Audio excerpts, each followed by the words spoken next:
विद्यार्थियों, आज हमारा टॉपिक है हमारी अंतिम पाचक ग्रंथि जो है अग्नाशय ग्रंथि। इससे पहले हमने अग्नाशय ग्रंथि से पहले हमने सलाइवरी ग्लैंड पढ़ ली और सलाइवरी ग्लैंड के बाद हमने लीवर पढ़ लिया। तो ये दोनों का हमने अच्छी तरह से अध्ययन किया है।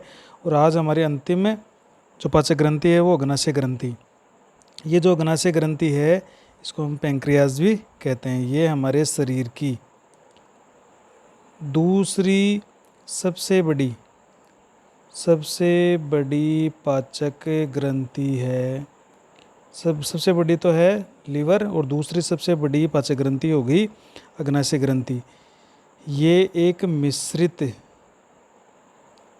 प्रकार की ग्रंथि या ग्लैंड है, अर्थात ये एक्सोक्राइन और एंडोक्राइन दोनों प्रकार की होती है।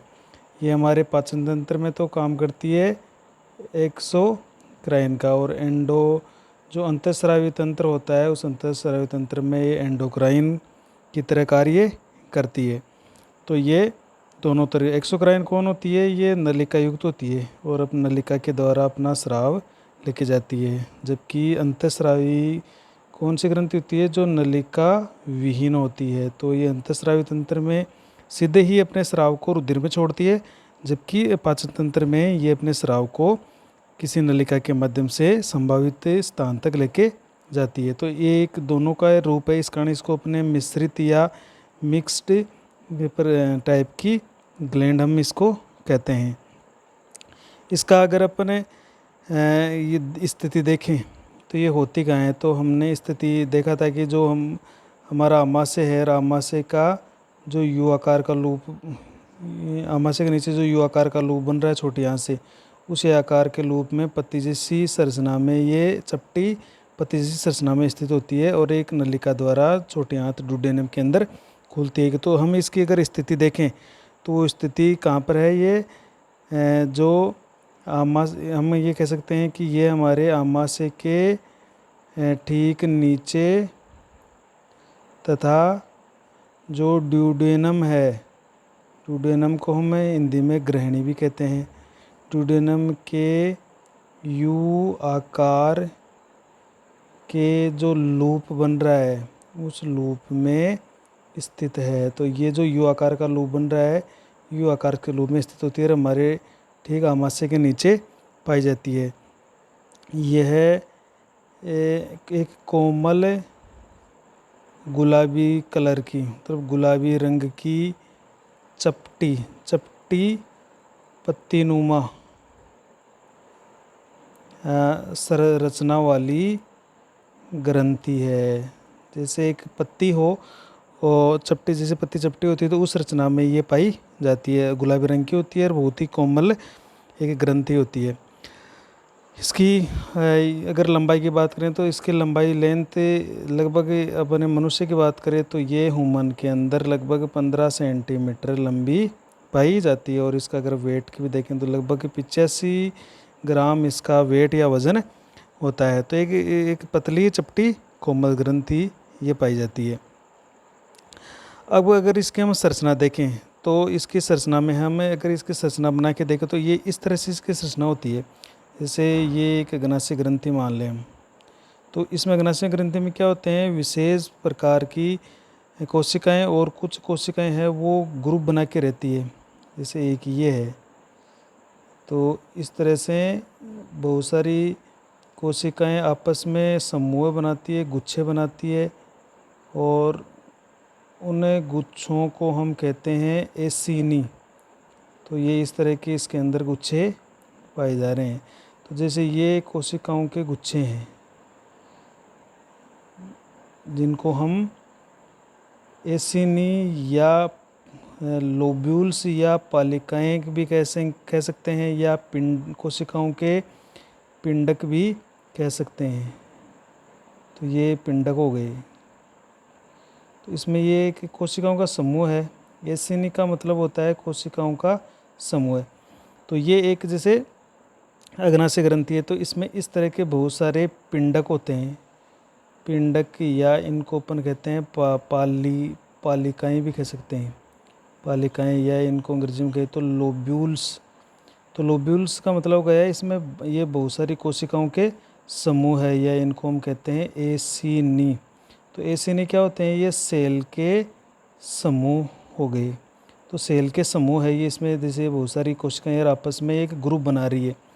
तो ये जो सेल है, इस एसिनी के अंदर जो सेल है, इस सेल को हम कहते हैं, ये जो एक सेल को हम कहेंगे अग्नाशयी कोशिकाएं। अग्नाशयी कोशिकाएं, तो ये इन अग्नाशयी कोशिकाओं का एक समूह बना हुआ है। इस समूह को हम एसिनी या पिंडक या पालिकाएं कहते हैं। तो इस तरह के इसके अंदर बहुत सारे पिंडक या पालिकाएं बनी हुई है, और प्रत्येक पिंडक से एक छोटी नलिका निकलती है। जैसे ये इसके अंदर से एक छोटी डक्ट या नलिका निकल रही है। अब इस तरह की बहुत सारी छोटी छोटी नलिकाएं मिलकर है एक बड़ी नलिका का निर्माण कर रही है। तब हम इसे कह देंगे अग्नाशयी नलिका, या इसको हम कह देंगे पैंक्रिएटिक डक्ट कह देंगे इसको, पैंक्रिएटिक डक्ट। तो ये तो केवल जैसे इसके पास नलिका है तो ये केवल बहिस्राव का काम करेगी। तो जो ये लोबूल्स क्या होते हैं, इस लोबूल्स के अंदर ये कोशिकाएं हैं वो अग्नाशय रस का निर्माण करेगी। तो ये अग्नाशय रस है, इस नलिका से होता हुआ इस तरह से इस बड़ी नलिका से गुजरता गुजरता लास्ट के अंदर ओडी के स्फिंक्टर के द्वारा है वो जो छोटी आंत का जो डुडेनम पार्ट है, उस डुडेनम पार्ट के अंदर ये आ जाता है, यहाँ से इसको छोड़ दिया, रिलीज कर दिया जाता है। अब ये पिंडक तो बहिस्राव का काम कर रही है, लेकिन इन पिंडकों के बीच बीच में कुछ विशेष प्रकार की कोशिकाएं होती है, जैसे ये है। इन पिंडकों के बीच में जो संयोजक है उसके बीच बीच में जैसे कोई द्वीप हो, तो इस तरह की कोशिकाएं पाई जा रही है। तो इन कोशिकाओं को कहते हैं, ये जो कोशिकाएं हैं इन कोशिकाओं को कहते हैं लैंगरहैंस की द्वीपिकाएं। लैंगरहैंस की द्वीपिकाएं, लैंगरहैंस ने इसकी खोज की थी, इस कारण इसको लैंगरहैंस की द्वीपिकाएं कहते हैं, या इसको बोलते हैं इसलेट्स ऑफ लैंगरहैंस। तो ये जो लैंगरहैंस है ये जगह जगह इस कोशिकाएं पाई जा रही है, और इस लैंगरहैंस में हम 3 तरह की कोशिकाएं पढ़ेंगे। इसमें के अंदर 3 तरह की कोशिकाएं होगी, अल्फा, बीटा, जिसको गामा या डेल्टा कहते हैं। तो अब इसको अपन देखते हैं कि ये क्या होता क्या है। तो हम ये इसकी संरचना में ये कह सकते हैं कि जो अग्नाशयी ग्रंथि है, अग्नाशयी ग्रंथि अग्नाशयी कोशिकाओं से बने अनेक पिंडकों, जिसको पालिकाएं भी कह सकते हैं, या अंग्रेजी में इसको लोब्यूल्स भी कह सकते हैं, लोब्यूल्स से बनी होती है ना। अग्नाशयी कोशिकाओं से बने अनेक पिंडकों या पालिकाएं लोब्यूल्स से बनी होती है। इन्हें एसिनी भी कहते हैं। और एसिनी का मतलब हम बता चुके हैं कि एसिनी का मतलब होता है सेल का समूह या कोशिकाओं का समूह। प्रत्येक पिंडक से एक छोटी नलिका निकलती है,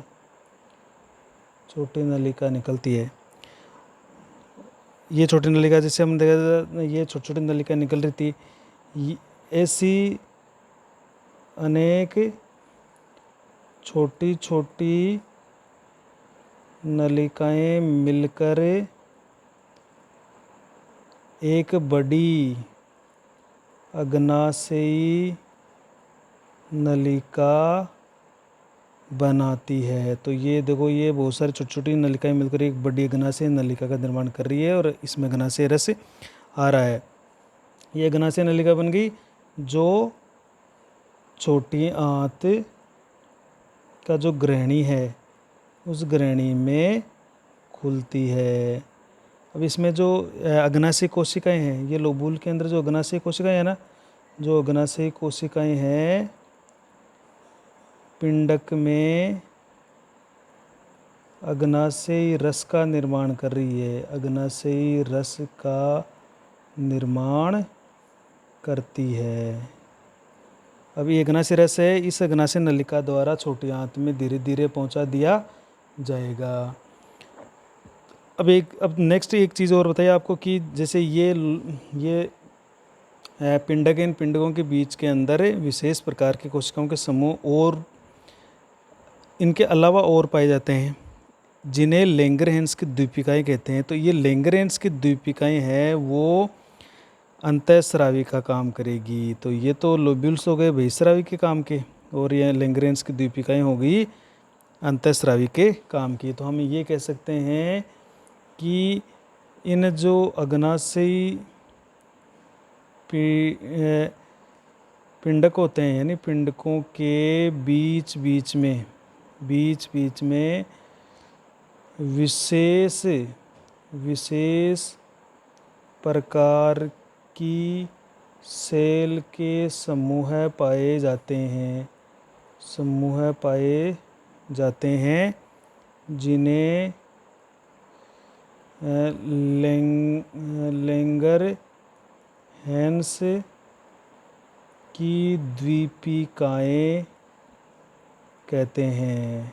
लैंगरहैंस की द्वीपिकाएँ क्या कहते हैं? क्योंकि लैंगरहैंस साइंटिस्ट था, वैज्ञानिक था, जिन्होंने इन कोशिकाओं के समूह की खोज की थी। इस कारण इनको लैंगरहैंस की द्वीपिकाएँ कहते हैं, यानी द्वीप की तरह ये जगह जगह स्थित होती है।